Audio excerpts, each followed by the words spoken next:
श्री शिवाय नमस्तुभ्यम, हर हर महादेव, जय महाकाल। कैसे हैं सब लोग। देखिए आज का जो ये वीडियो है आप सभी लोगों के लिए खास और विशेष होने वाला है, क्योंकि कल से स्टार्ट हो रहा है कार्तिक मास का महीना। और ये कार्तिक मास का महीना कितना महत्वपूर्ण है ये तो आप पूज्य गुरु जी की कथा जो व्यक्ति देखते हैं वो जानते ही होंगे, जब उन्होंने स्कंद पुराण के कार्तिक खंड के बारे में वर्णन किया था। ये जो पूरा कार्तिक मास का महीना होता है ये भगवान विष्णु को और माता लक्ष्मी जी को समर्पित होता है। और इन महीने में किए गए जो भी उपाय होता है ना, इसका संपूर्ण फल आपको प्राप्त होता है। और जो व्यक्ति पूरे सच्चे तन मन धन से श्री हरि नारायण विष्णु और लक्ष्मी जी की सेवा करता है ना, उसके घर में कभी भी धन धान्य की कमी नहीं रहती है। पूज्य गुरु जी ने आपके जीवन की जितनी भी परेशानियां हैं, अगर आपकी कोई मनोकामना है काफी समय से पूरी नहीं हो रही है, दूसरा घर से बीमारियां नहीं जा रही है, और तीसरा अगर आपके मान सम्मान में आपको बढ़ोतरी करनी है, आपकी इज्जत में आपको बढ़ोतरी करनी है ना, एक छोटा सा उपाय है। 5 शमी के पत्ते आपको लेना होगा। और जितनी भी माताएं बहनें मेरे इस वीडियो को सुन रही हैं, देख रही हैं, अपनी मनोकामना पूर्ति के लिए इस छोटे से उपाय को जरूर करना होगा। पूज्य गुरु जी की कथा से सुन करके और समझ करके पूरे उपाय को बड़े ही विस्तार से बताऊंगा, परंतु उससे पहले आप सबसे एक छोटी सी गुजारिश की जो लोग पहली बार आए हैं चैनल को सब्सक्राइब जरूर कीजिएगा और वीडियो को लाइक करके देवादिदेव महादेव जी का कोई सा भी प्यारा नाम कमेंट बॉक्स में लिखना मत भूलिएगा। इस पूरे वीडियो के अंदर हम लोग 3 महा उपायों के बारे में बात करेंगे जो आपकी मनोकामना पूर्ति, आपकी बीमारी और आपके मान सम्मान में, इज्जत में बढ़ोतरी के लिए होगा। सबसे पहले बात करते हैं पहले वाले उपाय की। ये जो पहला उपाय है ये है आपकी बड़ी से बड़ी मनोकामना पूर्ति के लिए उपाय। आप सभी को पता है कि कल से जो है कार्तिक मास स्टार्ट हो रहा है। कार्तिक मास का जो पहला दिन है वो रविवार से स्टार्ट हो रहा है। बहुत ही ज्यादा शुभ माना जाता है, सूर्य भगवान जी का दिन होता है। इस वाले उपाय को करना कब है, कैसे करना है, वो भी मैं आपको बताऊंगा। ध्यान से सुनना, समझने की कोशिश करना। आपकी जो भी दिल की इच्छा है, कोई विश है, कोई मनोकामना है, हृदय की बात है, पूरी नहीं हो रही है ना, तो कार्तिक मास के अंदर इस चीज को ध्यान में रखिएगा, उपाय को करना ही करना है। आपको इसके लिए क्या चाहिए, ध्यान से सुनिएगा। आपको चाहिए होंगे शमी पत्र। कितने? 5। ध्यान रखना, ये एक शमी पत्र नहीं होता है, यहां से आप तोड़ोगे तब जाकर के ये एक शमी पत्र है बड़े वाले गोले में। ऐसे 5 शमी पत्र आपको लेना है। थोड़ा सा लेना होगा आपको शहद, है ना, ज्यादा नहीं लेना। 1 चम्मच आप शहद ले लेना, चम्मच, ठीक है, 1 चम्मच ले ली। इसी के साथ में आपको थोड़ा सा लेना होगा दूध। अब ये जो दूध होना चाहिए किसका होना चाहिए? गौ माता का दूध होना चाहिए, वो भी कच्चा दूध जिसे एक भी बार गर्म नहीं किया गया होता है। कितना लेना है? ये भी ज्यादा नहीं, आपको 2 से 3 चम्मच के बराबर ही दूध चाहिए, बस, मात्र, कुछ नहीं। थोड़ा सा आपको चाहिए होगा गंगा जल। अब ध्यान रखना, गंगा जल आपको अलग से लेने की जरूरत नहीं है। पूज्य गुरुजी ने कहा है कि इस गंगा जल को आप क्या करना, जो आपने दूध लिया है ना, इसी के अंदर आपको गंगा जल मिला लेना है, ठीक है। यह काम हो गया। और 1 लोटा चाहिए होगा शुद्ध जल, अपने घर का, जिस कलश में से आप जल पीते हैं ना, उस कलश का जल आप ले लेना, ठीक है। अब इन सभी सामग्री को लेकर के कहां पर पहुंचोगे? देवादिदेव महादेव जी के मंदिर शिवलिंग के पास। उत्तर दिशा, नॉर्थ डायरेक्शन की तरफ मुंह करके खड़े हो जाना। जो भी पूजा अर्चना आपको करनी है वो आप कर लेना, कोई दिक्कत नहीं है।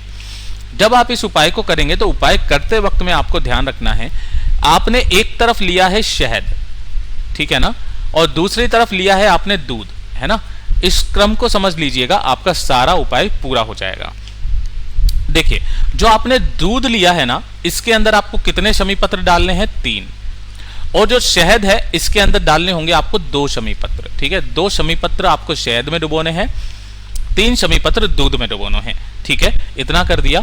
उत्तर दिशा, नॉर्थ डायरेक्शन की तरफ मुंह करके ओम नमः शिवाय, श्री शिवाय नमस्तुभ्यम पंचाक्षरी मंत्र या षडाक्षरी मंत्र का स्मरण करते हुए 1 लोटा शुद्ध जल देवादिदेव महादेव जी के ऊपर समर्पित कर देना। कर दिया। उसके पश्चात सबसे पहले आपको दूध वाले जो शमी पत्र हैं 3, उन्हें आपको समर्पित करना है, लेकिन उसका भी एक क्रम है महाराज। पहला बेलपत्र आप जो समर्पित करोगे वो आप जलाधारी पर करोगे, है ना। पहला डंडी रहेगी इधर की तरफ में, ठीक है, पहला। दूसरा जो शमी पत्र आप समर्पित करेंगे वो करेंगे माता रानी के हस्त कमल पर। ये जो शमी का पत्ता होता है ना, 1 शमी का पत्ता 14 करोड़ सोने की मुद्राओं के बराबर होता है, ये चीज ध्यान रखना। यहां पर आपको दूसरा शमी पत्र समर्पित करना है और तीसरा शमी पत्र आपको शिवलिंग पर समर्पित करना है। यह जो क्रम है, दूध में डूबा हुआ शमी पत्र, ये आपके जीवन की जितनी भी धन संबंधित परेशानियां हैं, चाहे कर्जा, चाहे लोन, चाहे पैसा नहीं आ रहा है, व्यापार नहीं चल रहा है, उन सभी की समस्याओं को दूर करता है ये दूध में डूबा हुआ शमी पत्र। कर दिया। उसके पश्चात आपके पास में है 2 शहद में डूबे हुए। ये जो 2 शहद में डूबे हुए शमी पत्र है ना, इनको चढ़ाने का क्रम, जो पहला शमी पत्र है दूध में डूबा हुआ, उसे आपको समर्पित करना है माता अशोक सुंदरी के स्थान पर, अपनी कामना, अपना नाम और गोत्र बोल के कहते हुए। दूसरा शमी पत्र शिवलिंग के ठीक ऊपर आपको समर्पित करना। ये जो शहद में डूबे हुए हैं, ये आपके जितने भी अटके हुए काम, कोई आपका काम अटक रहा है, काफी समय से पूरा नहीं हो रहा है, किसी काम में अड़चन आ रही है, या फिर आपके बने बनाए काम बिगड़ जाते हैं, या फिर आप किसी कार्य के लिए जा रहे हो, उसके लिए आप कार्य सिद्धि करना चाहते हो, तो शहद में डूबे हुए जो शमी पत्र होते हैं ना, ये आपके जीवन के जितने भी रुकावटें होती है ना, उनको खत्म कर देती है। और उसके पश्चात हो सके तो एक और लोटा मंदिर का ही जल लेकर के समर्पित करके जरूर आ जाना। कार्तिक महीने में किसी भी दिन एक बार बस इस उपाय को कर लेना, आपकी सारी विश, सारी मनोकामनाएं पूरी जरूर होगी। पूज्य गुरु जी का बहुत अद्भुत और अचूक उपाय है, जरूर कीजिएगा। बात करते हैं दूसरे वाले उपाय की। ये जो दूसरा वाला उपाय मैंने आपको पहले ही बता दिया था, पहला मनोकामना, दूसरा होगा बीमारी के लिए। किसके लिए? बीमारी के लिए। अगर कोई व्यक्ति आपके घर में बहुत ज्यादा बीमार है, सबसे बड़ी बात है, गुरुदेव ने बताया था कि अगर उसे पेट की या उदर की कोई समस्या है ना, या फिर शारीरिक कोई समस्या है, देखिए शारीरिक में, और दूसरा एक होता है वायरस वगैरह, उसकी बात नहीं कर रहे हैं। शारीरिक अगर कोई समस्या है, चकते हो जाना, खुजली होना, पेट में जलन मचना, है ना, छाती में जलन मचना, किसी भी तरीके की, इस तरीके की अगर कोई बीमारी है ना, तो ये छोटा सा उपाय कीजिएगा। एक बेलपत्र जो कहीं से भी खंडित ना हो ले लेना, ठीक है। नहीं मिलता है शिवलिंग से उठा लेना, धोकर के काम में ले लेना। लेकिन ये वाला क्रम जो है ना, केवल बेलपत्र के साथ होता है महाराज। मैंने काफी सारे लोगों को देखा है, शमी पत्र को धोके चढ़ा देते हैं, फूल को धोके चढ़ा देते हैं, है ना। ये नहीं चढ़ाए जाते, केवल बेलपत्र एक ऐसी चीज है जिसे धो करके वापस शिवलिंग पर चढ़ा सकते हैं, और किसी भी चीज को नहीं, वरना आपको दोष लगता है। एक बेलपत्र लेना और 1 लोटा लेना है शुद्ध जल अपने घर का, जिसमें से आप कलश में से जल पीते हो। इन दोनों को लेकर के पहुंच जाना देवादिदेव महादेव जी के मंदिर शिवलिंग के पास, उत्तर दिशा नॉर्थ डायरेक्शन की तरफ मुंह करके खड़े हो जाना, ठीक है। अब देखिए ध्यान से, यहां पर आपको सबसे पहले क्या करना है, जब भी आप बीमारी के लिए उपाय करते हो ना, आपको सबसे पहले एक जो आपने बेलपत्र लिया है, इस एक बेलपत्र को, ये वाला जो स्थान होता है, ये वाला, इस जगह से पकड़ के आपको समर्पित करना होगा महादेव जी की शिवलिंग पर। कैसे करोगे? डंडी रहेगी जलाधारी की तरफ, बड़ी वाली पत्ती रहेगी आपकी तरफ, चिकना वाला हिस्सा नीचे की तरफ, और 1 लोटा शुद्ध जल अवधूतेश्वर महादेव जी के नाम से ओम नमः शिवाय, श्री शिवाय नमस्तुभ्यम का स्मरण करते हुए आपको समर्पित करना है। किन महादेव जी के नाम से? अवधूतेश्वर महादेव जी के नाम से।